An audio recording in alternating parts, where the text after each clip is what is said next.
நமஸ்காரம். ஸ்ரீ ஆண்டாள் ரங்கமன்னார் திருவடிகளே சரணம். இன்னைக்கு திருப்பாவை 23ஆம் நாள் பாசுரம். மாரிமலை முழைஞ்சில் மன்னிக் கிடந்துறங்கும் சீரிய சிங்கம் அறிவுற்று தீவிழித்து வேரி மயிர் பொங்க எப்பாடும் பேர்ந்துதறி மூறி நிமிர்ந்து முழங்கி புறப்பட்டு போதருமா போலே நீ பூவை பூவண்ணா உன் கோயில் நின்று இங்கனே போந்தருளி கோப்புடைய சீரிய சிங்காசனத்திருந்து யாம் வந்த காரியம் ஆராய்ந்தருளேலோர் எம்பாவாய். நேற்றைய தினம் பாசுரத்துல ஆண்டாள் கண்ணன் எவ்வாறு தன் கண்களை திறந்து இவர்களை கட்டாட்சிக்க வேண்டும்னு பிரார்த்தனை பண்ணா. அதை கேட்டு கண்ணன் அவள் கேட்ட மாதிரியே அவன் கண்களை திறந்து அவளை கட்டாட்சித்தான். மேலும் நேற்றைய தினம் பாசுரத்துல ஆண்டாள் சொல்லியிருக்கா, நின் பள்ளிக்கட்டிற்கீழே சங்கம் இருப்பார் போல் வந்து தலை பெய்தோம் அப்படின்னா. உன் திருவடியையே நாங்கள் அடைக்கலம்னு பற்றியுள்ளோம் கண்ணான்னு நேத்திக்கு சொல்லிட்டா. அதனால இனிமே அவனது பக்தர்கள் என்ன சொல்றாளோ அதை கேட்டுதான் கண்ணன் நடக்க போறான். அவர்களிட்ட வழக்காகத்தான் கண்ணன் இருக்க போறான். அதனால இப்போ ஆண்டாள்கிட்ட கண்ணன் கேட்கிறான், சொல்லுங்கோ, என்னை தேடி எதுக்காக வந்திருக்கீங்கோ, உங்களுடைய பிரார்த்தனை என்ன அப்படின்னு கேட்கிறான். அதுக்கு ஆண்டாள் சொல்றா, கண்ணா, இதை நீ உன் பள்ளி அறையிலேருந்து உன்னுடைய சயன அறையிலேருந்து கேட்க கூடாது. நீ எழுந்து வந்து உன்னுடைய உயர்ந்த அந்த சிம்ஹாசனத்தில் அமர்ந்தபடி நாங்கள் எதற்காக வந்துள்ளோம்னு நீ ஆராய்ந்து எங்களுக்கு அருள் புரிய வேண்டும் அப்படிங்கிறா. எதுக்காக ஆண்டாள் இப்படி சொல்றா அப்படின்னா, பள்ளியறையில கொடுத்த வாக்கு பள்ளியறையோட போச்சுன்னு இருக்கக்கூடாது. சபையில வந்து வீற்றிருந்து எங்களது கோரிக்கை என்னன்னு நீ கேட்டு அதை நிறைவேற்றணும் அப்படின்னு பிரார்த்தனை பண்ணிக்கிறா. ஏன் படுக்கை அறையில கண்ணன் ஒரு சத்தியம் பண்ணா அதை மீறிடுவான்னு பயப்படுறாளா அப்படின்னா அப்படி மட்டும் இல்ல. விளையாட்டா கண்ணன் நிறைய பண்ணுவான். அதனால விளையாட்டா சொன்னேன் பண்ண மாட்டேன்னு சொல்றதுக்கு வாய்ப்புகள் இருக்கு. அதுவே சிம்ஹாசனத்தில் அமர்ந்து கொண்டு அவன் ஒரு வாக்கு கொடுத்தான் அப்படின்னா அதை அவன் மீற மாட்டான் அப்படிங்கிறதுக்காகவும் சிம்ஹாசனத்துல வந்து எழுந்துடணும்னு பிரார்த்தனை பண்றா. இன்னொரு காரணம், நேத்தி கண்களை எவ்வாறு திறந்து கட்டாட்சிக்கணும்னு சொன்னாலோ இல்லையோ, இன்னைக்கு அவளுக்கு கண்ணனுடைய நட அழக பார்க்கணும்னு ஆசையா. அவன் எத்தனை அழகா கம்பீரமா நடந்து வரான் அப்படிங்கிறத பார்த்து ரசிக்கணும்னு ஆண்டாளுக்கு ஆசை. அதனால இன்னைக்கு சொல்றா, நீ எவ்வாறு வந்து உன் சிம்ஹாசனத்தில் அமர வேண்டும் அப்படின்னு தான் இந்த பாசுரத்துல சொல்லிண்டே வரா. மாரிமலை முழஞ்சில், மாரி அப்படின்னா மழைக்காலம். மழைக்காலத்துல சிங்கமானது தன் குகையை விட்டு நீங்கவே நீங்காது. அதனால மழை காலத்தில் மலையில இருக்கக்கூடிய முழஞ்சில் அப்படின்னா குகைன்னு அர்த்தம். குகை அப்படிங்கிற வார்த்தைக்கு நேர் தமிழ் வார்த்தை முழஞ்சில். அதனால மழைக்காலத்தில் மலைகளில் இருக்கக்கூடிய குகைகளில், முழஞ்சில் அப்படின்னா குகைகளில் போய் ஒரு சிங்கமானது மன்னி கிடந்துறங்கும். மன்னி அப்படின்னா நன்கு நிலை பெற்று உள்ள தூங்கின்னு இருக்குமா அந்த சிங்கம். அப்பேற்பட்ட அந்த சிங்கம், சீரிய சிங்கம், சிறப்பு வாய்ந்த அந்த சிங்கமானது அறிவுற்று தீவிழித்து, மழைக்காலம் முடிஞ்ச உடனே வெயில் வந்துடுத்து அப்படிங்கிறத புரிந்து கொண்டு அப்படி கண்களை திறந்து பார்க்குமே. அப்படி பார்க்கறச்சே தீவிழி போல இருக்குமா அதனுடைய பார்வைகள். அப்படி தீவிழித்து வேரி மயிர் பொங்க எப்பாடும் பேர்ந்துதறி, அதனுடைய பிடரி மயிர், அந்த ரோமங்கள் அப்படி காத்துல அசையும் பொழுது அதுல இருந்து ஒரு கந்தம் வரும். அந்த கந்தத்தோடு எப்பாடும் பேர்ந்துதறி அப்படின்னா தன்னுடைய உடலை எல்லா திசைகளிலும் அப்படி உதறிக்கொண்டு மூறி நிமிர்ந்து அப்படின்னா நன்கு தன் 4 கால்களையும் இழுத்து சோம்பல் முறித்து கொண்டு முழங்கி புறப்பட்டு அப்படின்னா ஒரு கர்ஜனை பண்ணிண்டே அந்த சிங்கம் அந்த குகையிலேருந்து புறப்பட்டு வெளியில வருமே. போதருமா போலே, வருவது போலே நீ பூவை பூவண்ணா, கண்ணா நீயும் அவ்வாறு நடந்து வர வேண்டும்னு ஆண்டாள் இந்த இடத்துல பிரார்த்தனை பண்றா. இந்த கண்ணனும் அந்த சிங்கம் மாதிரி தான் அவனுடைய படுக்கை அறையில நன்கு நிலை பெற்று படுத்துட்டு இருக்கான். அதனால நீயும் அந்த சிங்கம் எப்படி மழை காலம் முடிஞ்சுடுத்து வெயில் காலம் வந்துடுத்துங்கிறத புரிஞ்சுட்டு எழுந்து வருதோ, அதே மாதிரி உன் அடியார்கள், உன் பக்தர்களான நாங்கள் வந்திருக்கோங்கிறத புரிந்து கொண்டு நீயும் எழுந்துக்கணும். அதனால தீ விழித்து, உன் பார்வைகள் கூட தீவிழி பார்வைகள் தான், நெருப்பை கக்கக்கூடிய பார்வைகள் தான். ஆனா எங்களுக்கு இல்லை கண்ணா, துஷ்டர்களுக்கு, உன் பகைவர்களுக்கு தகிக்கக்கூடிய வெப்பத்தை கக்கக்கூடிய பார்வை உனது பார்வை. அந்த தீவிழித்து வேரி மயிர் பொங்க எப்பாடும் பேர்ந்துதறி, உன்னுடைய அந்த தேகத்திலிருந்து வரக்கூடிய கந்தம், பரிமளம், காத்துல எல்லா பக்கமும் நறுமணம் கமழ நீ எழுந்து வரணும். அதை சொல்றா. மூறி நிமிர்ந்து முழங்கி புறப்பட்டு, அப்படி கண்ணன் சோம்பல் முறிச்சா கூட நாளெல்லாம் பார்க்கலாம். சோம்பல் முறிக்கிறதெல்லாம் சொல்லணுமா அப்படின்னா, மனுஷா முறிச்சா நன்னா இருக்காது, கண்ணன் முறிச்சா நன்னா இருக்கும். அவன்கிட்ட எல்லாமே அழகு இல்லையா. அதனால மூறி நிமிர்ந்து முழங்கி புறப்பட்டு, சிங்கம் எப்படி கர்ஜிக்குமோ, முழங்குதல் அப்படின்னா கர்ஜனை அப்படிங்கிறதுக்கு நேர் தமிழ் வார்த்தை முழங்குதல். அதனால அந்த சிங்கம் எப்படி கர்ஜனை பண்ணுமோ அந்த மாதிரி நீயும் ஒரு கர்ஜனை பண்ணணும். அது என்ன கர்ஜனை தெரியுமா? மா சுச்சகா, நான் இருக்கேன், அஞ்சேல் அப்படின்னு நீயும் முழங்கிக் கொண்டு புறப்பட்டு எங்களை தேடி வருவாயாக அப்படின்னு ஆண்டாள் சொல்றா. அப்ப கண்ணன் கேட்கிறான், ஓ அப்ப சிங்கம் மாதிரியே வந்துட்டுமா? சிங்கத்தை எடுத்துக்காட்டா சொன்னோம் கண்ணா, சிம்ம கத்தின்னு சொல்றோம். அந்த சிங்கம் நடந்து வர மாதிரி நீ நடந்து வரணும். ஆனா நீயோ எங்களுக்கு பூவை பூவண்ணா அப்படிங்கிறா.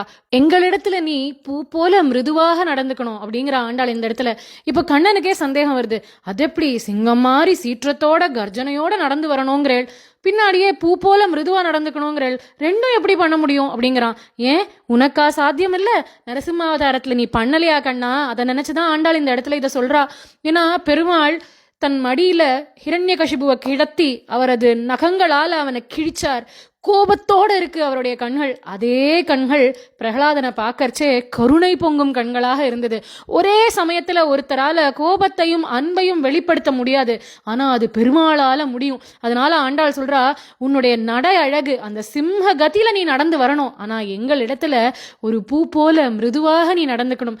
பூவை பூ அப்படின்னா காயாம்பூன்னு அர்த்தம். அந்த காயாம்பூங்கிறது கருநீல வண்ணமா இருக்கும். கண்ணனுடைய நிறமும் கருநீல வண்ணம் தானே.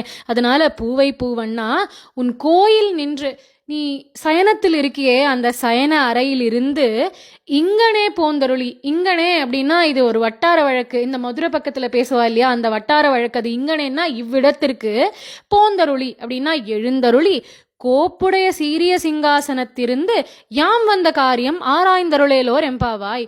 கோப்புடைய அப்படின்னா அழகிய, சீரிய அப்படின்னா மிகவும் சிறந்த சிம்ஹாசனத்தில் இருந்து, அந்த சிம்ஹாசனத்தில் வீற்றிருந்து நாங்கள் வந்த காரியம் என்ன அப்படிங்கிறத நீயே ஆராய்ந்து அருள் புரிய வேண்டும்.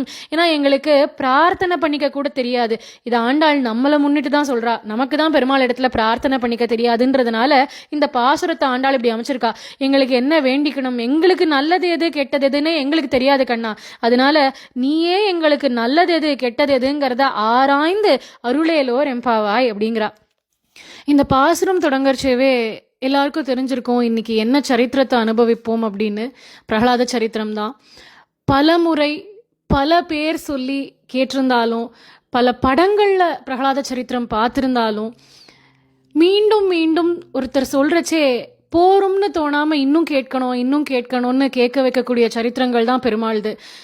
அதனால தான் அதே ராமாயணம், அதே மகாபாரதம் தான், அதே ஸ்ரீமத் பாகவத புராணம் தான். ஆனால் இத்தனை யுகங்கள் தாண்டி நிலச்சி நிற்கிறது அப்படின்னா, கேட்டதையே திருப்பி திருப்பி திருப்பி கேட்கறதுக்கு யாருக்கும் சலிக்கிறது இல்லை. ஏன்னா ஒவ்வொரு முறை கேட்ட கதையே திருப்பி கேட்டால் கூட மனசில் அந்த பக்திங்கிற அனுபவம் வருதில்ல, கொஞ்ச நேரங்கள் அந்த கண்களில் ஜலம் வருதில்ல, அந்த பெருமாளை நேரில் நம்ம பார்க்குற மாதிரியான உணர்ச்சி வருதில்ல, அந்த காட்சிகள் அத்தனையும் நம்ம கண்ணில் ஒரு வாட்டி ஓட்டி பார்க்க முடியறதில்ல, நம்ம மனக்கண்களில் ஒரு வாட்டி ஓட்டி பார்க்க முடியறதில்ல. அந்த அனுபவத்துக்காக தான் நம்ம மீண்டும் மீண்டும் எல்லாத்தையுமே கேட்டுன்னு இருக்கோம். அதனால அந்த ரீதியில் இன்னைக்கு பிரகலாத சரித்திரத்தை தான் அனுபவிக்க போகிறோம். வராக அவதாரம் பற்றி முன்பே நம்ம அனுபவித்தோம். அதில் ஹிரண்யாக்ஷனை வராகமூர்த்தி வதம் பண்ணார். அந்த ஹிரண்யாக்ஷனுடைய அண்ணா தான் ஹிரண்யகசிபு. தன்னுடைய தம்பி இறப்புக்கு பெருமாளை பழி வாங்கணும்னு நினைச்சான். இனிமே எனக்கு விரோதி அப்படின்னா அது நாராயணன் தான், என்னுடைய ஜென்ம விரோதி அவன் அப்படின்னு பெருமாளை விரோதியாக கருதினான். அதனால அசுரர்கள் கூட்டத்தை கூட்டி அவள்கிட்ட சில விஷயங்களை சொன்னான். யாரெல்லாம் வேதம் ஓதுறாளோ அவளெல்லாம் சித்திரவதை பண்ணுங்கோ, துன்புறுத்துங்கோ. பக்தர்கள், சத் சங்கம், நாம சங்கீர்த்தனம் பண்ணக்கூடியவா, கோவிலுக்கு போகக்கூடிய சேவார்த்திகள்னு இவா எல்லாரையும் சித்திரவதை பண்ணுங்கோ. யாருமே அந்த நாராயணனை சேவிக்க கூடாது. மேலும் யாகம் பண்றதுக்கு எந்தெந்த விதமான மரங்களுடைய குச்சிகளை உபயோகப்படுத்துறாளோ அந்த மரங்கள் அத்தனையும் வெட்டுங்கோ அப்படின்னு என்னென்னவோ ஆணைகளை பிறப்பிச்சான் ஹிரண்யகசிபு. அதனால ரொம்ப கொடுமையா ஹரிபக்தர்களை எல்லாரையும் ஹிம்சிக்க தொடங்கினான். இப்படி இருக்க தன்னுடைய தம்பியான ஹிரண்யாக்ஷனுடைய அந்திம சம்ஸ்காரங்கள் நடக்கிறது. அப்போ தன் தாயான திதி தேவி மற்றும் ஹிரண்யாக்ஷனுடைய மனைவியான ருஷாபானு, ஹிரண்யாக்ஷனுடைய பிள்ளைகள்னு எல்லாரும் அங்க இருக்கா. அவள்கிட்ட ஹிரண்யகசிபு ஆறுதல் சொல்றான். யாரும் கவலைப்படாதீங்கோ, என் தம்பி வீரமரணம் அடைஞ்சிருக்கான், ஒரு வியாதி உயிரை விட்டுடல, விரோதியோட போய் பகைவனோட போய் யுத்தம் பண்ணி அந்த யுத்தத்துல தானே அவன் மாண்டு போயிருக்கான், அதனால யாரும் கவலைப்பட வேண்டாம் ஆத்மாவானது நித்தியமானது, தேகம் அனித்தியம் அப்படின்னு அவளுக்கெல்லாம் ஒரு உபதேசமே பண்ணிட்டு இருக்கான் ஹிரண்யகசிபு. மேலும் நாராயணனை அழிக்கணும் அப்படின்னா தனக்கு சக்தி வேணும் அப்படின்னு அவன் நன்னா புரிஞ்சுட்டான். அதனால மந்திரமலைக்கு போனான். மந்திரமலைங்கிறது பார்க்கடலை கடையறதுக்கு உபயோகப்படுத்தினாலே அதே மந்திரமலை தான். அந்த மந்திரமலைக்கு போய் தன் தவத்தை தொடங்கினான். பிரம்மதேவரை குறித்து தவம் பண்ண ஆரம்பிச்சான். கோரமான தபஸ். தன்னுடைய 2 கால் கட்டவரல்களை மட்டும் பூமியில ஊன்றி 2 கரங்களையும் தலைக்கு மேல தூக்கி கூப்பி கொண்டு கழுத்தை அப்படி நிமிர்ந்து ஆகாசத்தை பார்த்துட்டு தவம் பண்ணிட்டு இருக்கான். கடுமையான தவம். கொஞ்ச நாள் ஆக ஆக ஆக அவனுடைய உடம்புல இருக்கிற எலும்பு தோல்னு எல்லாம் வத்த ஆரம்பிக்கிறது. அவனை சுத்தி ஒரு புத்தே எழுப்பிடுத்து. அந்த புத்துக்குள்ளேருந்து இவன் தவம் மட்டும் பண்ணிட்டு இருக்கான். அவனுடைய தவத்துடைய வலிமை தாங்க முடியல. அந்த தவ அக்னியானது தேவலோகம் வரைக்கும் போய் அவளையே சுட்டெரிக்கிறது. தேவர்கள் அத்தனை பேரும் பிரம்மாவிடத்துல போய் பிரார்த்தனை பண்ணிக்கிறா. இவனுடைய கோரமான தபஸ் தாங்க முடியல. அந்த தவ அக்னி எங்களையே அழிச்சுடும் போல் இருக்கு. தயவு பண்ணி அவன் முன்னாடி போய் காட்சி கொடுத்து அவனுக்கு என்ன வேணும்னு கேட்டு அந்த வரத்தை கொடுங்கோ அப்படின்னு பிரார்த்தனை பண்ண பிரம்மா இப்போ ஹிரண்யகசிபு முன்பு தோன்றினார்.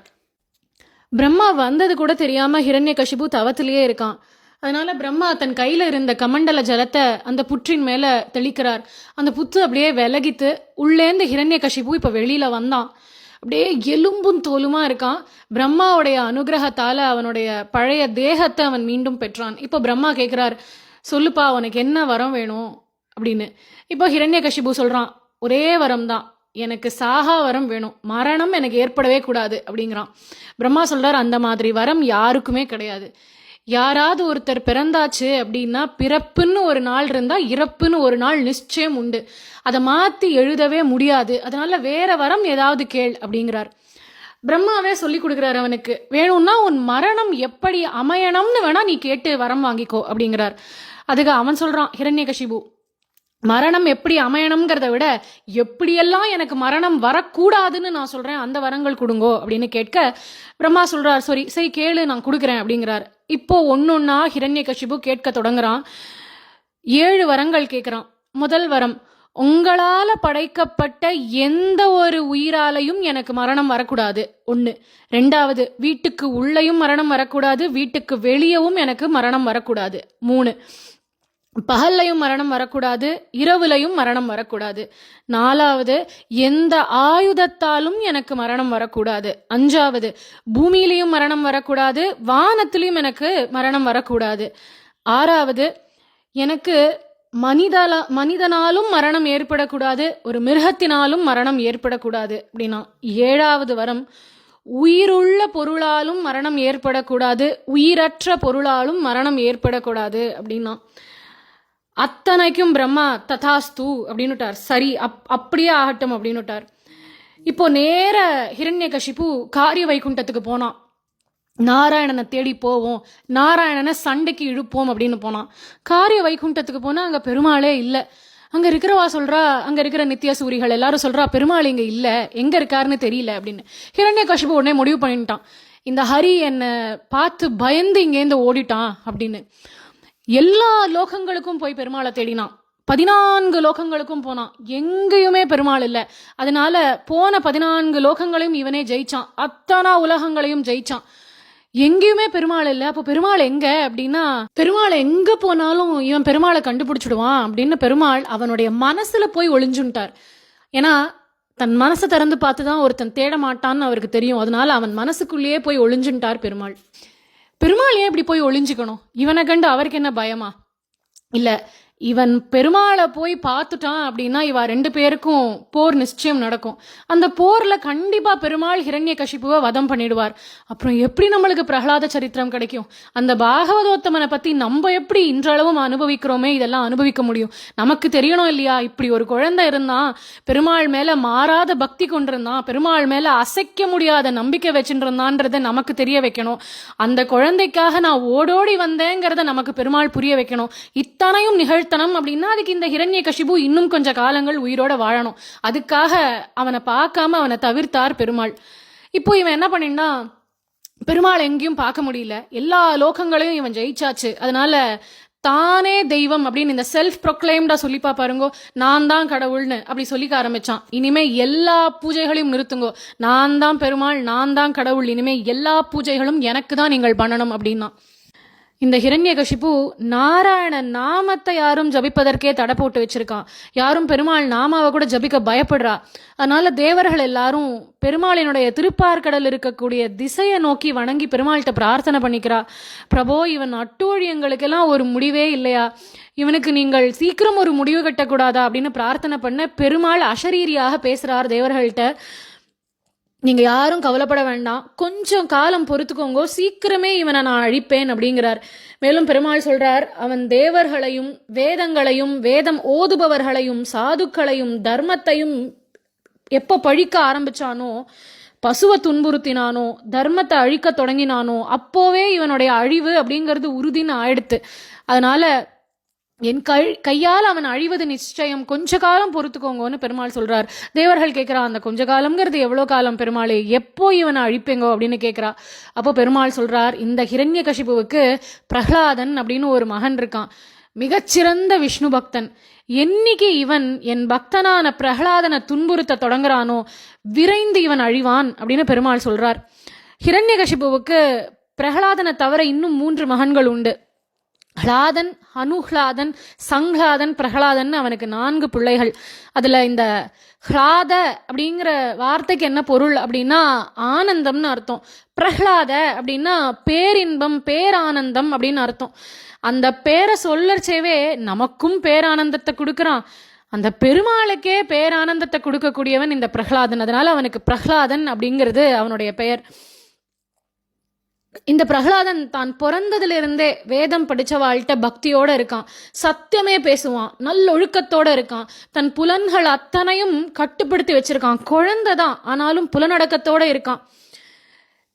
சின்ன குழந்தைகள் விளையாட்டுல காலம் கழிப்பா, ஆனா இவன் ஹரிபக்தியிலேயே தன் காலத்தை கழிச்சுண்டு வந்தான். இவன் பக்தி எப்பேற்பட்டது அப்படின்னா, திடீர்னு சிரிப்பான், திடீர்னு பெருமாளை நினைச்சுட்டு பாடுவான், திடீர்னு பெருமாளை நினைச்சுட்டு ஆடுவான், திடீர்னு கண்கள்லேருந்து ஜலம் பெருகும், அழுவான். ஏன்னா பெருமாள் அவன் மனக்கண்களில் தோன்றச்சையெல்லாம் சிரிப்பான், பெருமாள் அப்படி மறைஞ்சாருன்னா அழுவான், அவரை நினைச்சு குதூகலிப்பான், ஆனந்தமா ஆடுவான், பாடுவான், திடீர்னு மூர்ச்சையாகி மயங்கி விழுந்துடுவான். இப்படி ஹரிபக்தியே தனக்கு எல்லாமும் அப்படின்னு இருந்துட்டு இருக்கான் பிரஹ்லாதன். அந்த பிரஹ்லாதனை ஹிரண்யகசிபு அசுர குருகுலத்துக்கு அனுப்பி வைக்கிறான். ஏன்னா அசுர நீதிகளை எல்லாம் இவன் கற்க வேண்டும் அப்படிங்கிறதுக்காக அசுர குருகுலத்துக்கு அனுப்பினான். அசுரர்களுக்கு குரு சுக்ராச்சாரியார். அந்த சுக்ராச்சாரியாருக்கு 2 மகன்கள் உண்டு. அவ பேரு ஷண்டன் மற்றும் அமர்கன். இந்த ஷண்ட அமர்கர்கள் தான் பிரஹ்லாதனுக்கு குருவாக இருந்து பாடங்களை எல்லாம் கற்பிக்க தொடங்குறா. அந்த குருகுலத்துக்கு ஆசையா போறான் பிரஹ்லாதன், சத் விஷயங்களை கத்துக்க போறோம்னு. அங்க போன அப்புறம் தான் தெரியறது, பூரா பாடங்கள் அத்தனையும் அவ அப்பாவை பத்தியே தான் இருக்கு, ஹிரண்யகசிபுவை பத்தி தான். ஹிரண்யகசிபுவுக்கு நாமாவளி, ஹிரண்யகசிபுவுக்கே அர்ச்சனை அப்படின்னு, கடவுளே ஹிரண்யகசிபு தான் அப்படின்னு தான் அங்க இருக்கிறது சிலபஸே. அதனால பிரஹ்லாதனுக்கு இது எதுவுமே பிடிக்கல, அங்க கத்துக் கொடுக்குற பாடங்களும் அவனுக்கு பிடிக்கல.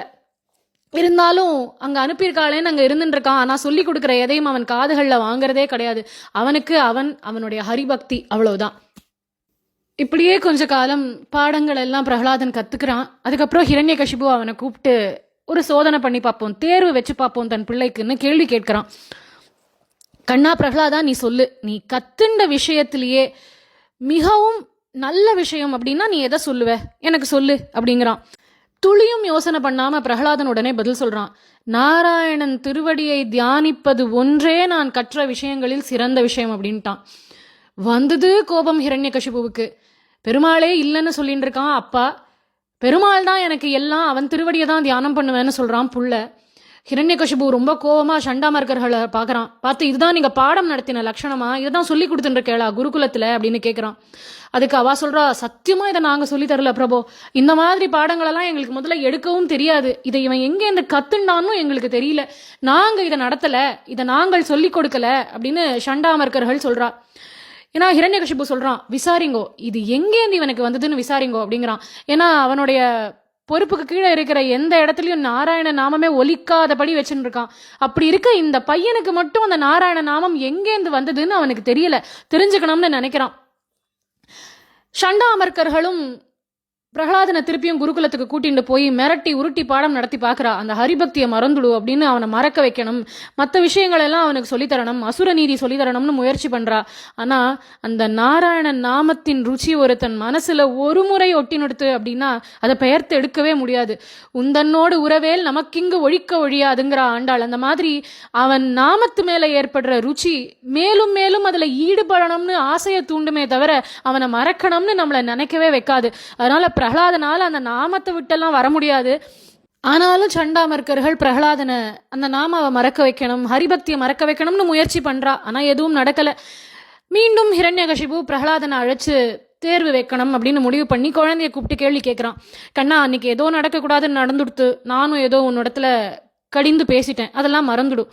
இன்னைக்கு நான் ரொம்ப பொறுமையா உன்னிடத்துல கேட்கிறேன், நீ கத்துண்ட விஷயத்திலேயே உனக்கு ரொம்பவும் பிடிச்ச விஷயம் எது, அதை சொல்லு அப்படின்னு கேட்குறான் ஹிரண்யகசிபு.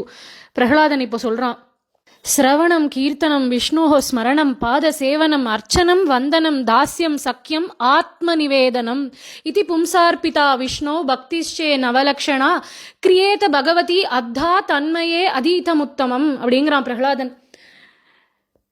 பக்தி அப்படின்னா அதுக்கு நவலக்ஷணங்கள் உண்டு. பக்தியை 9 விதமாக பண்ண முடியும். அதெல்லாம் என்னென்னு ஒன்னொன்னா சொல்லிட்டு வரான் பிரகலாதன்.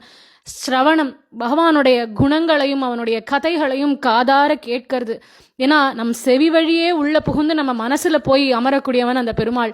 காதுகள் வழியாகத்தான், காதுங்கிற கதவை நம்ம திறந்து வச்சாதான் அதன் வழியாக சென்று நம் மனசுல பெருமாள் அமர்வான். அதனால ஸ்ரவணம். கீர்த்தனம், அவனை பத்தி கேட்ட அத்தான விஷயங்களையும் நாவார பாடுவது கீர்த்தனம். விஷ்ணோஹோ ஸ்மரணம், அவன் திருவடிகளையே என்றும் தியானிப்பது. பாத சேவனம், அவன் பாதங்களை பணிவது. அர்ச்சனம், தூமலர் தூவி தொழுது அப்படின்னு பாடுற ஆண்டாள். அதனால நல்ல மலர்களை கொண்டு அவனுக்கு அர்ச்சனை செய்வது. வந்தனம், அவனை நமஸ்கரிப்பது. தாஸ்யம், அவனுக்கே ஓர் அடிமையாக ஓர் தொண்டனாக இருப்பது. சக்கியம், அவனை ஒரு நண்பனாக கருதுவது. திருவள்ளுவர் திருக்குறள்ல சொல்றார், நட்பு அப்படின்னா என்ன அப்படின்னா உடுக்கை இழந்தவன் கை போல ஆங்கே இடுக்கண் களைவதாம் நட்பு அப்படிங்கிறார். இதுக்கு எடுத்துக்காட்டே கண்ணன் தானே. உடுக்கை இழந்தவன் கை போலன்னா என்ன அர்த்தம்? ஒருத்தனுடைய ஆடை அவனை விட்டு நழுவும் பொழுது அவன் சொல்லவே வேண்டாம், அவன் கை தன்னால தன் ஆடையை பற்றி கொள்ளும், தன் மானத்தை காத்துக்கொள்ளும் இல்லையா? அந்த மாதிரி இடுக்கண், துன்பத்தை நண்பன் எனக்கு துன்பம்னு சொல்றதுக்கு முன்னாடியே போய் அந்த நண்பன் அந்த துன்பத்திலேருந்து மீட்டெடுக்கிறானே, அவன்தான் உண்மையான நண்பன் அப்படிங்கிறார். அதேதான் கண்ணன் பண்ணியிருக்கார். திரௌபதிக்கு அவளது கைகளாக இருந்து அவளது மானத்தை காப்பாத்தினார் பெருமாள். அதே மாதிரி பஞ்ச பாண்டவர்களுக்கும் அவர்களது துன்பத்தை போக்கக்கூடிய உற்ற தோழனாக கண்ணன் அந்த இடத்துல இருந்தான். அதனால நாமும் தினமும் கண்ணனை நம்ம தோழனாக நினைச்சோம் அப்படின்னா ஒரு நண்பன்ட்ட எப்படி எல்லா விஷயத்தையும் போய் பகிர்ந்துப்போம் இல்லையா? மனசார சொல்லுவோம், இதெல்லாம் நடந்தது, இதெல்லாம் பிரச்சனை, இதெல்லாம் நல்ல விஷயம்னு பகிர்ந்துப்போம். அந்த மாதிரி நமக்கு உற்ற தோழனாக கண்ணனை கருதி அவனிடத்துல அத்தனையும் சொன்னோம் அப்படின்னா அவனும் நம்ம இடத்துல பேசுவான். நேரடியா இல்ல, ஆனா யார் மூலமாவது நம்மளுடைய கேள்விகளுக்கு கண்ணன் நிச்சயம் பதில் தினமும் சொல்லுவான். அதனால அவனை ஒரு நல்ல நண்பனாக கருதணும். அதனால சக்கியம். ஆத்ம நிவேதனம், பரிபூரணமா நம்மள அவன் திருவடிகள்ல அவனிடத்திலேயே ஒப்படைச்சு சரணாகதி அப்படின்னு அவனை பற்றுவது, அதுதான் ஆத்ம நிவேதனம். இந்த 9 வகை பக்தி தான் நான் படிச்சதிலே எனக்கு மிகவும் பிடித்தது அப்படின்னு பிரகலாதன் பதில் சொல்றான். இன்னொரு அப்பா அம்மாவா இருந்தா அந்த குழந்தைய தலையில தூக்கி வச்சு கொண்டாடி இருப்பா. ஒன்னும் இல்ல, ஒரு சின்ன குழந்தை ஒரு 2 நாமா சொல்றதுன்னு வச்சுப்போமே, மழலையோட சொல்லும். ராமநாமா கூட வாயில வரலன்னா ஆமா ஆமா அப்படின்னு கூட சொல்லலாம் அந்த குழந்தை. அக்ஷரங்கள் எதுவும் குழந்தைக்கு உச்சரிக்க வராது, மழலையோட சொல்லும். அதுக்கே அம்மா அப்பா எப்படி பெருமைப்பட்டுப்பா, என் குழந்தை பகவான் நாமா சொல்லித்து, என் குழந்தை இன்னைக்கு போயம் சொல்லித்து, என் குழந்தை ஸ்கூல்ல இருந்து அதை கத்துட்டு வந்து இன்னைக்கு சொல்லித்துன்னு அம்மா அப்பா பெருமைப்பட்டுப்பா. இந்த குழந்தை குருகுலத்துக்கு போயிட்டு வந்து அந்த குருகுலத்துல என்னென்னமோ பாடம் நடத்துறா, அதை மீறி சத் விஷயங்களை இப்படி பகிர்ந்துக்கிறது, அதை கண்டு ஒரு அப்பா ஆனந்தப்படணும். இவனுக்கு கண்கள் கோபத்துல அப்படியே சிவந்தது. மீண்டும் சண்டாமர்க்கர்களை பார்த்து முறைக்கிறான் ஹிரண்யகசிபு. இப்பவும் நீங்க திருந்தலல்ல, இவனுக்கு மேலும் அந்த ஹரிபக்தியை நீங்கள் தான் போதனை பண்ணீர்களா அப்படின்னு கேட்கிறான். அவ பயந்து மிரண்டு போய் சொல்றா, கட்டாயம் இதை நாங்க சொல்லித்தரல, முன்பே சொன்ன மாதிரி இதெல்லாம் கத்துக் கொடுக்கறதுக்கு எங்களுக்கு தெரியவும் தெரியாது, இதை இவன் எங்கே அந்த கத்துண்டான்னு எங்களுக்கு தெரியல. ஒரு சில விஷயங்கள் யாரும் கற்றுக் கொடுக்காம ஒரு சில பேருக்கு வருது அப்படின்னா பிறவியிலேயே அவளோட அது இருந்திருக்கணும். இந்த பக்தியானது இவனுக்கு பிறவியிலேருந்தே அமைஞ்சிருக்கு. பிறந்ததுலேருந்தே இந்த புள்ள பக்தியோட இருக்கான்னு அர்த்தம். இது யாரும் போதித்து வந்ததல்ல அப்படின்னு சண்டாமர்கர்கள் சொல்றா. அப்போ ஹிரண்யகசிபு சொல்றான், இந்த பக்தியை அழிக்கணும். அழிக்க முடியல அப்படின்னா அப்படி ஒரு புள்ளையே எனக்கு வேண்டாம், இந்த புள்ளையே அழிச்சுடுங்கோ அப்படிங்கிறான். அசுரர்களை கூப்பிட்டு அந்த குழந்தை பிரகலாதனை எல்லா பக்கத்துலேருந்தும் சூலத்தால குத்த சொல்றான் ஹிரண்யகசிபு. பிரகலாதன் துளியும் பயம் இல்லாம நாராயணா நாராயணான்னு சொல்லிட்டு கண்களை மூடியபடி இருக்கான். அந்த சூலத்தால் அவனுக்கு எந்த காயமும் ஏற்படலை. அப்போ பயம் வருது ஹிரண்யகசிபுவுக்கு, ஒருவேளை என் புள்ளதான் என்னுடைய மரணமோ அப்படின்னு நினைச்சு பயப்படுறான். மேலும் மதம் கொண்ட யானைகளை கொண்டு பிரகலாதனை மெதிக்க சொல்றான், பாம்புகளை கொண்டு அவனை தீண்ட வைக்கிறான். புள்ள சாகனம்னே ஹோமங்கள்லாம் வளர்க்குறான் ஹிரண்யகசிபு. எதுனாலையும் பிரகலாதனை ஒண்ணுமே பண்ண முடியல. கடைசியில மலை உச்சிலேருந்து தள்ளுவோம் அப்படின்னு அந்த குழந்தைய மலையிலேருந்து தள்ளுறா. அப்ப கூட பிரகலாதன் தன் நெஞ்ச இரு கரங்களாலும் மூடினான். தன் மனசுக்குள்ள இருக்கிற பெருமாளுக்கு எந்த அதிர்ச்சியும் ஏற்படக்கூடாதுன்னு தன் கைகளால தன் மனசை தன்னுடைய நெஞ்ச மூடிண்டு கீழே குதிச்சான். பூமி பிராட்டி குழந்தைய காப்பாத்துறா. மேலும் ஹிரண்யகசிபு குழந்தைக்கு விஷத்தை கொடுத்தான். இது பகவத் பிரசாதம்னு நினைச்ச அந்த குழந்தை அந்த விஷத்தை சாப்பிட்டுது. பட்னி போட்டான். பெருமாளுக்கு விரதம் இருக்கேன்னு நினைச்சுட்டு குழந்தை பட்னி இருந்தது. நெருப்புல தள்ளினான், ஜலத்துல தள்ளினான். எதுனாலையும் பிரகலாதனை எதுவுமே பண்ண முடியல. ஹிரண்யகசிபுவுக்கு என்ன பண்றதுன்னு தெரியல. சண்டாமர்கர்களை கூப்பிட்டு கேட்கிறான், இவனை அழிக்கிறதுக்குன்னு ஒரு வழியே இல்லையா? என்ன பண்ணாலும் இவனுக்கு அழிவே ஏற்பட மாட்டேங்கிறதே, என்னதான் பண்றதுன்னு கேட்கிறான். அப்போ சண்டாமர்கர்கள் சொல்றா, இப்போ எங்களுடைய தந்தையான சுக்கராச்சாரியார், அவர் தானே குரு ஆச்சாரியன், அவர் இப்போ இங்க இல்ல. அவர் வர வரைக்கும் நம்ம இவனை குருகுலத்திலேயே வருண பாசத்தை கொண்டு கட்டி வைப்போம். அவர் வந்ததுக்கு அப்புறம் அவர் இடத்துல கேட்போம், அவர் இதுக்கு ஒரு தீர்வு சொல்வார் அப்படின்னு பிரகலாதனை திருப்பியும் குருகுலத்துக்கே கூட்டிட்டு போய் வருண பாசத்தை கொண்டு கட்டி போட்டுடுறா. சண்டாமர்கர்கள் மற்ற அசுர பிள்ளைகளுக்கெல்லாம் பாடம் நடத்தி எல்லாம் முடிச்சுட்டு எங்கேயோ கிளம்பி வெளியில போறா. அந்த சமயத்துல பிரகலாதன் இவனை கட்டி தான் போட்டிருக்கா. ஆனா மற்ற அசுர பிள்ளைகள் எல்லாரையும் அழைச்சான். ஒரு மகான் அப்படின்னா சுத்தி இருக்கிறவாளும் நற்கதி அடையணும்னு நினைப்பாவா இல்லையா? அதனால இந்த குழந்தை மற்ற குழந்தைகள் எல்லாரையும் அழைச்சு நீங்கள் எல்லாரும் இந்த அசுர காரியத்துல ஈடுபடுவதற்கு பதிலா அந்த பெருமாள் திருவடியை தியானம் பண்ணலாமே, நற்கதி கிடைக்குமே அப்படின்னு பிரகலாதன் அவளுக்கு அறிவுரை சொல்ல ஆரம்பிக்கிறான். அப்போ அந்த அசுர குழந்தைகள் கேட்கிறா, இப்ப என்ன அவசரம், அதுக்கு பக்தி பண்றதுக்கு இதுதானா வயசாய் பண்ணிக்கலாம், பரவாயில்ல அப்படிங்கிறா. அப்போ பிரகலாதன் சொல்றான், பக்தி அப்படிங்கறத இளமை இருக்கறச்சேவே உடம்புல வலு இருக்கறச்சேவே பண்ணிடணும். ஒரு மனுஷனுக்கு ஆயுட்காலம்ங்கிறது 100 ஆண்டு. 100 ஆண்டுமே ஒரு மனுஷன் உயிரோட இருந்துடுறானா? இல்லையே. நாளை பொழுது எப்படி நடக்கும்னு நம்மளுக்கு தெரியுமா? தெரியாதே. நாளைக்கு இருப்போமானே தெரியாத அளவுக்கு எதுவுமே நிச்சயம் இல்லாத வாழ்க்கையில பக்தி அப்புறம் பண்ணிக்கலாம்னு தள்ளி போடுறது எப்பேற்பட்ட முட்டாள்தனம். அதை பண்ணக்கூடாது அப்படின்னு இந்த குழந்தைகள்கிட்ட பிரகலாதன் சொல்றான். 100 ஆண்டு ஒரு மனுஷன் இருப்பான்னு நிச்சயம் இல்லை, நாளைக்கு அவன் இருப்பான்னு நிச்சயம் இல்லை. ஒருவேளை 100 ஆண்டும் ஒருத்தன் வாழ்ந்தான்னா தேக ஆரோக்கியத்தோடயே இருந்துடுவான்னு ஏதாவது உத்தரவாதம் இருக்கா? அதுவும் இல்லை. நாக்க திறந்து நாக்க புரட்டி நாராயணான்னு நம்மளால சொல்ல முடியுங்கிறதுக்கு ஏதாவது உத்தரவாதம் இருக்கா? இல்லை. இரு கை கூப்பி பெருமாளை தொழ முடியுங்கிறதுக்கு ஏதாவது உத்தரவாதம் இருக்கா? இல்லை. அத்தனையும் எப்போ சரியா இருக்கோ, இந்த கால் கெடுக்க நடந்து போய் அந்த பெருமாளை க்ஷேத்ராடனமா போய் எல்லா திவ்ய தேசங்களுக்கும் போய் சேவிக்கிற தெம்பு அப்ப இருக்குமா? தெரியல. உத்தரவாதம் இல்லை. அதனால இதெல்லாம் எப்போ சரியா இருக்கோ அப்போவே அதை பண்ணிடணும். மனுஷ பிறவி அப்படிங்கிறது துர்லபம், அத்தனை சுலபத்துல கிடைச்சுடாது. இந்த ஜென்மா கிடைச்சிருக்கு, இதை வீணடிக்க கூடாது. அடுத்த ஜென்மா நம்ம மனுஷனா பொறப்போன்னு ஏதாவது உத்தரவாதம் இருக்கா? அதுவும் இல்லை. இப்படி எதுவுமே இந்த இடத்துல சர்டன் அப்படின்னு நம்மளால சொல்ல முடியல. அப்படி இருக்கறச்சே பகவன் நாமாவை ஸ்மரிக்கிறதுக்கும் பக்தி பண்றதுக்கும் நான் நாள் பாக்குறேன், குழந்தையா இருக்கேன், அதனால இப்போ வேண்டாம், வளர்ந்ததுக்கு அப்புறம் வயசாகி நிற தட்டினதுக்கு அப்புறம் பண்றேன்னு சொல்றது முட்டாள்தனமாச்சே அப்படின்னு பிரகலாதன் இந்த குழந்தைகளுக்கு எல்லாம் சொல்லித்தரான். மேலும் அவன் சொல்றான், ஒரு மனுஷனுக்கு ஆயுசு 100 வருஷம்னே வச்சுப்போம் சராசரியா. அந்த 100ல் 50 வருஷம் தூக்கத்துல கழிச்சுடுறான் மனுஷன். மிச்சம் இருக்கிறதே ஒரு 50 வருஷம் தான். அதுல 20 ஆண்டு காலங்கள் பால்ய பருவம் மற்றும் இளமை காலம்னு சிற்றின்பத்திலேயே போயிடுறது. மிச்சம் இருக்கிறது 20 ஆண்டு. அந்த 20 ஆண்டு முதுமையில போயிடும். அப்போ ஆக மொத்தம் பார்த்தா 10 வருஷம் தான் கையில இருக்கும். ஏன்னா 20 ஆண்டு பால்யம் மற்றும் இளமையில போயிடுறது. அதை விளையாட்டுத்தனத்திலையும் சிற்றின்பத்திலையும் கழிச்சுடுறோம். 20 ஆண்டு காலம் முதுமை, நோய், பிணி, வியாதின்னு அப்படி போயிடும். அப்போ ஆக மொத்தம் நம்ம கையில இருக்கிறது 10 வருஷம் தான். அந்த 10 வருஷத்துலயும் மோகம் காமம்னு இப்படி கழிச்சோம் அப்படின்னா எப்போ பெருமாள் அடையிறது, எப்போ மோட்சத்துக்கு போறது அப்படின்னு பிரகலாதன் இந்த பிள்ளைகள்கிட்ட கேட்குறான். இந்த அசுர பிள்ளைகள் சொல்றா, பிரகலாதா நீ சொல்ற அத்தனையும் எங்களுக்கு மனசுல நன்னா புரியறது, எங்களுக்கும் அந்த ஹரிபக்தியில திளைக்கணும்னு தோன்றது. ஆனா இது எதுவுமே இந்த குருகுலத்துல கத்து கொடுக்கலையே. நாங்களும் சரி நீயும் சரி சிறுபிராயம் முதலே இந்த குருகுலத்துல தான் பாடம் கத்துக்கிறோம். நீயும் வெளியில எங்கேயும் போய் பாடம் கத்துக்கல, நீ வெளியில எங்கேயும் டியூஷன் போகல. அப்படி இருக்க உனக்கு மட்டும் எப்படி இந்த உபதேசங்கள்லாம் கிடைச்சது? அதுவும் பிரகலாதன் வேற சொல்லியிருக்கான், இந்த உபதேசங்கள் அத்தனையும் நாராயணன் நாரதற்கு வழங்கிய உபதேசங்கள்னு. அதனால இந்த பிள்ளைகள் கேட்கிறா, நாரதர் பண்ண உபதேசம் எல்லாம் நீ பண்றியப்பா, நீ எப்பப்பா நாரதரை சந்திச்ச அப்படின்னு கேட்கிறா. இப்போ பிரகலாதன் தன்னுடைய பிறப்பை பத்தி இந்த குழந்தைகள்கிட்ட சொல்றான். அதுவா வேற ஒன்றும் இல்லை, எங்கள் அப்பா பிரம்மதேவனை குறித்து தவம் பண்ண போகிறேன் அப்படின்னு போயிருந்தார். அப்போது எங்கள் அம்மா கயாது கர்ப்பவதியாக இருந்தாள். அவள் கர்ப்பத்தில் நான் இருந்தேன். அப்போது தேவர்களுக்கு ஹிரண்யகசிபு மேலே இருந்த கோபத்தில் அவனை அழிக்கணும்னு முடிவு பண்ணா. அதனால் அரண்மனையை அழிச்சா, எல்லாத்தையும் துவம்சம் பண்ணா. அப்போது எங்கள் அம்மாவை இந்திரன் கடத்திட்டு போனான். அப்போது நாரதர் தான் இந்திரனை தடுத்து, ஹிரண்யகசிபு பண்ற தப்புக்கு கயாதுவை ஏன் தண்டிக்கணும், அவ என்ன பாவம் பண்ணா, மேலும் அவள் கர்ப்பத்தில் இருக்கக்கூடிய இந்த குழந்தையானது பிறவியிலேருந்தே விஷ்ணு பக்தியோட இருக்க போறது, மகா பாகவதனப்பா இந்த புள்ள, அதனால இந்த புள்ள பிறக்கணும் அப்படின்னு இந்திரன்ட்ட சொல்ல, இந்திரன் நாரதருடைய வாக்கை கேட்டுண்டு கயாதுவை நாரதர்கிட்டயே ஒப்படைச்சிட்டான். அந்த கயாதுவை நாரதர் தன்னுடைய ஆசிரமத்துக்கு அழைச்சின் வந்து அவளை பாதுகாப்பா வச்சுட்டு இருந்தார்.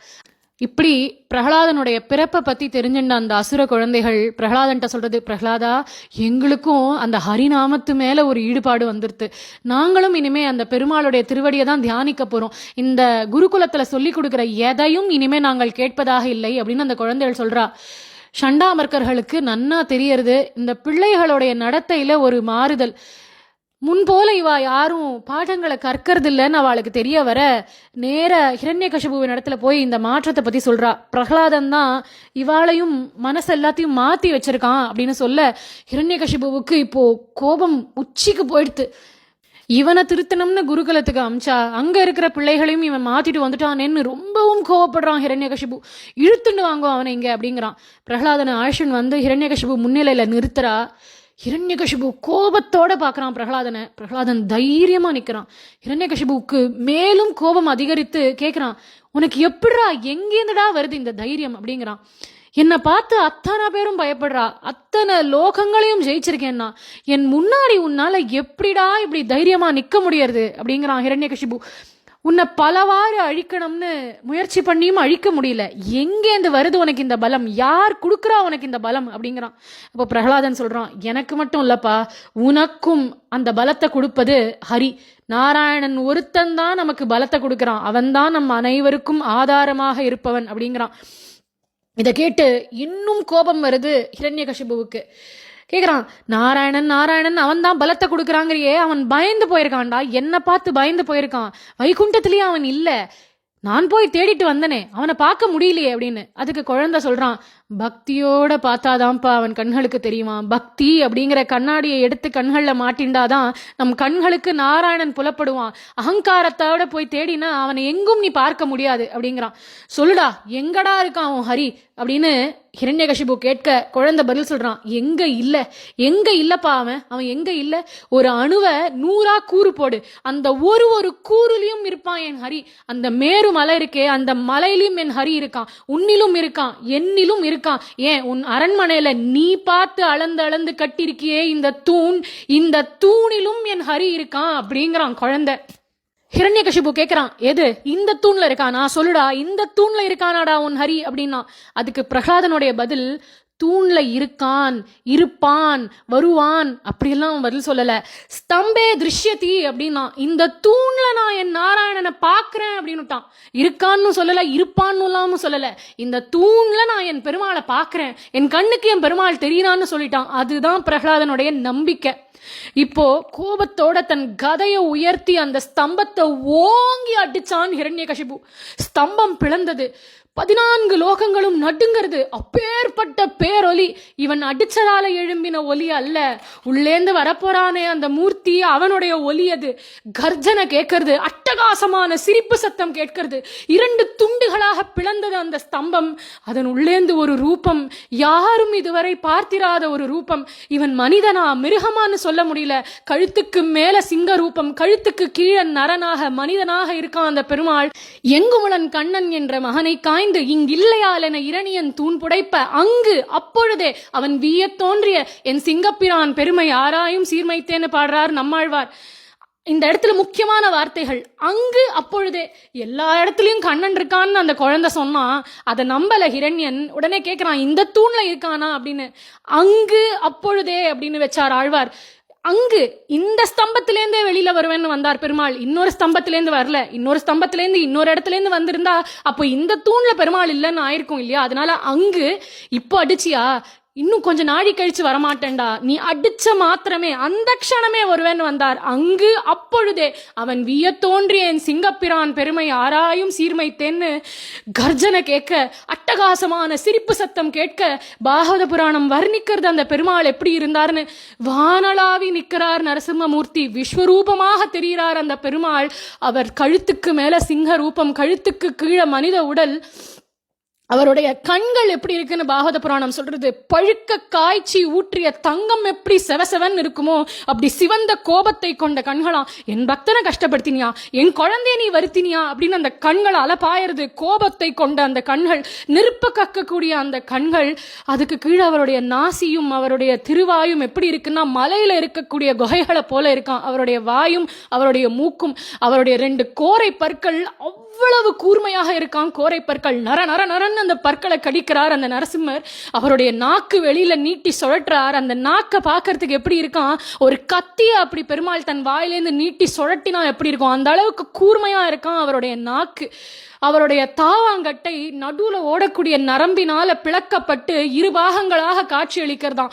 பார்க்க பிரம்மாண்டமா பயங்கரமா இருக்கார் அந்த பெருமாள். 2 காதுகளும் மேல் நோக்கி உயர்ந்திருக்கு. அவருடைய அழகான பிடரி ரோமங்கள் அந்த காத்துல அப்படி அசையிறது. கம்பீரமா இருக்கார் பெருமாள். அகன்ற தோள்கள், அகன்ற வக்ஷஸ்தலம், 100கணக்கான கைகள், 1 கை 2 கைகள் அல்ல, 100கணக்கான திருக்கரங்கள் அந்த பெருமாளுக்கு. அத்தனை கரங்களிலும் கூர்மையான நகங்கள். இப்படி பார்த்தா பிரம்மாண்டமா பிரமிப்பா பயமும் வருது. அதே சமயம் அழகாகவும் இருக்கான் அந்த பெருமாள். கர்ஜனையோட வரான். அந்த பெருமாளை பார்த்து தன் கதையை உயர்த்தினான் ஹிரண்யகசிபு. அந்த கதையை அப்படி பிடுங்கி போட்டார் ஹிரண்யகசிபுவை. ஒரு கருடன் ஒரு பாம்பை எப்படி பிடிக்குமோ அந்த மாதிரி பிடிச்சார் பெருமாள். பெருமாளுடைய பிடியிலேருந்து நழுவி கொண்டு ஓடினான் ஹிரண்யகசிபு. மீண்டும் அவன் தோள்களை பற்றினார். தர தர தரன் அவனை இழுத்துண்டு போனார். வாசப்படியில அமர்ந்தார். அவருடைய மடியில் கிடத்தினார் ஹிரண்யகசிபுவை. அவன் வயத்தை கிழித்தார் தன் கூர்மையான நகங்களை கொண்டு. அவன் கதையை முடிச்சார் நரசிம்மர். இப்படி நரசிம்மனாக அவதாரம் பண்ணி அவன் கதையை முடிச்சாரே. அவன் கதையை மட்டும் முடிக்கல, அவன் ரொம்ப சாமர்த்தியமா வாங்கிட்டு வந்ததா நினைச்சிட்டு இருந்தானே 7 வரங்கள், அந்த வரங்களையும் பெருமாள் இல்லாம பண்ணிவிட்டார். அவனுடைய வரங்கள் என்னென்ன? பிரம்மாவால் படைக்கப்பட்ட எவனாலும் மரணம் நேரக்கூடாதுன்னு கேட்டுட்டான். பிரம்மாவே படைச்சவன்டானா, என் உந்தி தாமரையிலிருந்து வந்தவன் அல்லவோ பிரம்மன். அதனால அந்த பெருமாளே வந்தான் இவனை வதம் பண்றதுக்கு. வீட்டுக்கு உள்ளேயும் கூடாதுன்னா, வெளியிலையும் மரணம் கூடாதுன்னா. வாசப்படி அது ஆத்துக்கு உள்ளன்னு கணக்கா, ஆத்துக்கு வெளியிலன்னு கணக்கா? அதனால வாசல் படியை தேர்ந்தெடுத்தார் பெருமாள். ஆயுதங்களே கூடாது அப்படின்னா, நகம் அப்படிங்கிறது ஆயுதம் கிடையாது. அதனால தன் நகங்களை கொண்டே கிழித்தார். பகலும் கூடாது இரவும் கூடாதுன்னா சந்தியா பொழுத விட்டுட்டான் ஹிரண்யன். அதனால சந்தியா வேளையில, சாயங்கால வேளையில இவனை வதம் பண்ணார். மேலும் பூமி அல்லது வானம் எங்கேயும் என்னுடைய மரணம் நேரக்கூடாது அப்படின்னா தன்னுடைய மடியில் கிடத்தினார். அது பூமியும் அல்ல, ஆகாசமும் அல்ல. மேலும் மனிதன் மிருகம்னு எதுனாலையும் எனக்கு மரணம் நேரக்கூடாதுன்னார். நரங்கலந்த சிம்மமாக, பாதி மனிதன் பாதி சிம்மமாக இருந்து நரசிம்மமாக வந்து அவனை வதம் பண்ணார். உயிர் உள்ள பொருள், உயிர் அற்ற பொருள் எதுனாலையும் எனக்கு மரணம் நேரக்கூடாது அப்படின்னா. நகம் அப்படிங்கிறது நம்ம தேகத்துல ஒட்டின் இருக்கு. ஆனா அதை வெட்டுறச்சே வலிக்கல, அதனால அதுக்கு உயிர் இல்லைன்னு சொல்லலாம். ஆனா வளர்ந்துட்டே போறது, அதனால அதுக்கு உயிர் இருக்குன்னு சொல்லலாம். இதுக்கு உயிர் இருக்கா உயிர் இல்லையாங்கிறது இந்த இடத்துல ஒரு சர்ச்சைக்குரிய விஷயமா இருக்கு. அதனால தன் நகங்களை கொண்டே பெருமாள் அவன் கதையை முடித்தார்.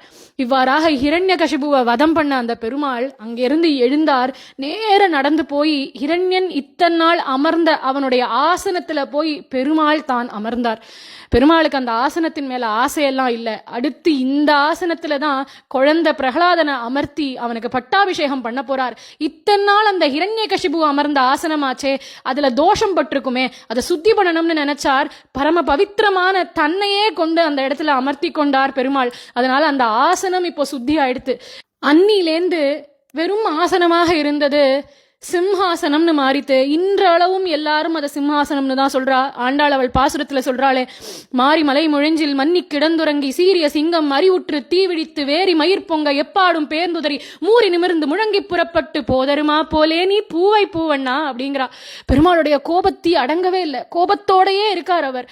அப்போ எல்லாரும் வேண்டி பிரார்த்தனை பண்ணிக்கிறா, பிரகலாதா நீ போய் பெருமாளை சமாதானப்படுத்து, உனக்காக அல்லவோ அந்த ஹரி தோன்றினான், நீ போய் பிரார்த்தனை பண்ணுன்னு சொல்ல பிரகலாதன் பெருமாள் தன் மெல்ல நடந்து வரான். அவனை பார்த்த அந்த பெருமாள் ஆசையா அவனை தன் மடியில தூக்கி அமர்த்தி கொண்டு அவன் தலையை வருடி கொடுக்கிறார். சிங்கம் தான், கையில நகங்கள் கூர்மையாக இருக்குதான், ஆனா பூவை பூவண்ணா அப்படிங்கிற ஆண்டாள் பூ போன்றவன் அவன். பார்க்கதான் அப்படி சிம்ம ரூபம். அவன் மனசுல இருக்கிற வாத்சல்யம் ஒரு அம்மாவுக்கு இருக்கக்கூடிய வாத்சல்யம். எப்பவுமே ஒரு தாய் சிங்கம் தன்னுடைய குட்டி சிங்கத்தை தன் பற்களால தான் தூக்குறது. குட்டி சிங்கத்துக்கு ஏதாவது ஆயிடுறதா? ஆகிறது இல்லை இல்லையா? அதனால இந்த தாய் சிங்கமும் தன்னுடைய குழந்தை சிங்கமான அந்த பிரகலாதனை தூக்கி தன் மடியில அமர்த்தி கொண்டு அழகா அந்த குழந்தையோட தலையை வருடி கொடுத்தான் பெருமாள். அந்த பெருமாள் அந்த குழந்தைய வருடி கொடுத்ததன் மூலமா அந்த குழந்தைக்கு இன்னும் ஞானம் மேம்பட்டு பெருமாளை துதி பண்ணான் பிரகலாதன். பிரகலாத ஸ்துதின்னு ஸ்ரீமத் பாகவத புராணத்துல வருது. பிரகலாதன் பெருமாளை பார்த்து சொல்றான், பகவானே, பிரம்மா உட்பட்ட தேவர்கள் கூட உன்னை துதி பண்றதுக்கு வார்த்தைகள் கிடைக்காம கஷ்டப்படுறச்சே, ஒரு அசுர குலத்தை சேர்ந்த பிள்ளைனா நான் உன்னை எப்படிடா துதி பண்ணுவேன் அப்படிங்கிறது அந்த குழந்தை. மேலும் சொல்றது, ஒன்னு புரிஞ்சுன்னுட்டேன் பெருமாளே, நீ உன் பக்தன் இடத்துல பார்க்குற விஷயம் அவனுடைய பக்தி மட்டும்தான். குலமோ, அவனுக்கு வித்வத் இருக்கா, ஞானம் இருக்கா, பணம் இருக்கா, காசு இருக்கா, எதையும் நீ பார்க்கறது இல்ல, உண்மையான பக்தி இருக்கான்னு மட்டும்தான் பார்க்குற. அதனாலதான் எனக்கும் அனுகிரகம் பண்ண. அந்த யானைக்கு உன் இடத்துல கொடுக்க அதுக்கு என்ன இருந்தது? அதுக்கு பணம் காசு இருந்ததா? உன்னிடத்துல எதையாவது கொடுத்து திருப்திப்பட வைக்கிறதுக்கு அதுகிட்ட எதுவுமே இல்லாத பொழுதும் தன் பக்தியை கொண்டு உன்னை அழைச்சது அந்த யானை. அதுக்காக ஓடி வந்தியே பகவானே, நீ பார்ப்பது பக்தி மட்டும்தான் அப்படிங்கிறத நான் புரிஞ்சுனுட்டேன். மேலும் இங்க இருக்கிறவா உன் வடிவத்தை பார்த்து பயப்படுறா, ஆனா எனக்கோ உன்னை பார்த்தா ஆசையா இருக்கு. அழகிய சிங்கம் நீ, இவ்வளோ அழகா இருக்கியே அப்படின்னு பிரகலாதன் பெருமாளை பார்த்து துதி பண்றான். சொல்றான், உன் திருவடி ஒன்றே அடைக்கலம்னு நான் பற்றினுட்டேன் பெருமாளே, நீ தான் எனக்கு எல்லாம் அப்படின்னு பிரகலாதன் பெருமாளை துதி பண்ண. இப்போ நரசிம்மர் பிரகலாதனை பார்த்து பேச தொடங்குறார். என் கண்ணே குழந்தை பிரகலாதா, உனக்கு எல்லா நல்லதும் நடக்கட்டும். உனக்கு வரம் ஏதாவது கொடுக்கணும்னு ஆசையா இருக்கு, கேட்டு பெறுவாயாக அப்படிங்கிறார் பெருமாள். பிரகலாதன் சொல்றான், பெருமாளே, பிறந்தது முதலே ஆசைகள் எதுவுமே இல்லாம நல்லபடியா இத்தனை நாள் தப்பிச்சு வந்துட்டேன். எனக்கு வரத்தை கொடுக்குறேன்னு சொல்லி எனக்கு ஆசைகளை உண்டு பண்ணிவிடாத, எனக்கு அதெல்லாம் வேண்டாம். உனக்கு அப்படியே எனக்கு வரம் கொடுத்தே ஆகணும்னு தோணித்துன்னா வரமே நான் கேட்காம இருக்கணும்னு வேணா ஒரு வரத்தை கொடு, எனக்கு எதுவுமே வேண்டாம் அப்படிங்கிறான் பிரகலாதன். ஏன்னா எனக்காக ஒரு அவதாரம் பண்ணி எனக்கு அனுகிரகம் பண்ணிருக்கியே, உன் தர்ஷனம் எனக்கு கிடைச்சிருக்கே, இதுக்கு மேல நான் ஒரு வரம்னு ஒண்ணு கேட்டா அந்த வரமானது உன் தர்ஷனத்தை விட உயர்ந்ததுன்னு ஆயிடும் இல்லையா? அதனால எனக்கு எந்த வரமும் வேண்டாம் அப்படிங்கிறான். பெருமாள் சொல்றார், இல்லப்பா, நீ பக்தியில முத்தின உத்தமந்தான், ஆனா என் தர்ஷனம் வீண் போகக்கூடாது, உனக்கு எதையாவது நான் கொடுத்தே தீரணும், எதையாவது கேட்டு பெற்றுக்கொள் அப்படிங்கிறார் பெருமாள். இப்ப பிரகலாதன் சொல்றான், உனக்கு அப்படி ஏதாவது எனக்கு கொடுக்கணும்னு இருந்தா, எங்க அப்பா அறியாமையின் காரணமா நிறைய தப்பு பண்ணிட்டார், உன்னையும் பழிச்சார், உன் பக்தனான என்னையும் கொஞ்சம் கஷ்டப்படுத்திட்டார், அதனால எங்க அப்பாவை மன்னிச்சுடு பகவானே அப்படின்னு பிரார்த்தனை பண்ணிக்கிறான். பெருமாள் சொல்றார், உங்க அப்பாவை நான் மன்னிக்கிறதா? உன்ன மாதிரி ஒரு புள்ளைய பெத்ததுக்கு உன்னுடைய குலத்துல 21 தலைமுறைகள் புனிதமா எடுத்துப்பா, அதனால இத ஒரு வரம்னு நீ கேட்க வேண்டாம் அப்படிங்கிறார் பெருமாள். பிரகலாதன் சொல்றான், உன்மேல எனக்கு பக்தியானது வளர்ந்துண்டே போகணும்னு வேணா வரம் கொடு அப்படிங்கிறான். பெருமாள் சொல்றார், இருக்கிறதையே கேட்கிறியே, உனக்கு பக்தி என் மேல இல்லையா என்ன? இதையே வரமா கேட்பியா? சரி, உனக்கு வரம் கேட்க தெரியல, என் குழந்தைக்கு நானே வரம் கொடுக்குறேன் அப்படின்னு இப்ப பெருமாள் சொல்றார் பிரகலாதன்ட்ட. இந்த அசுர குலத்துக்கே அரசனாக இருக்க வேண்டிய பொறுப்பு இப்போ உன்னோடதான் ஆயிடுத்து.